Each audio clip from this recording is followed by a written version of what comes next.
মই কাইলৈ নেলিলৈ যাম।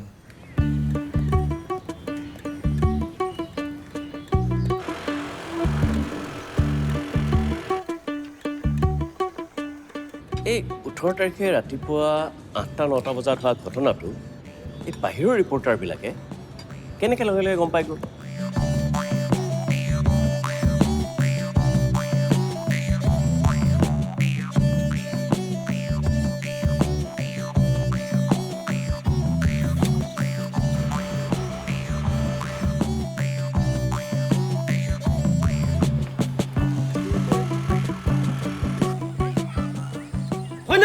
নিশ্চয় ল'ব নেকি এইটো?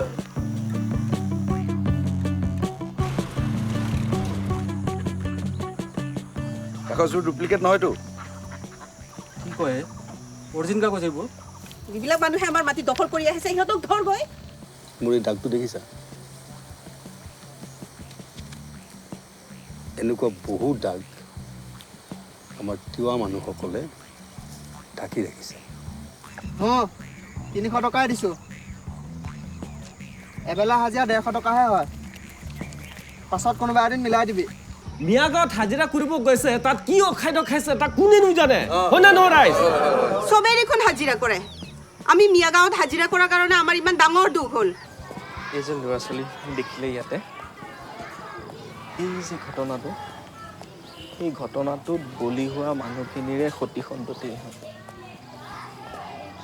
ইহঁত ইয়ালৈ আহিছে অসমীয়া ভাষাটো ভালকৈ শিকিবলৈ।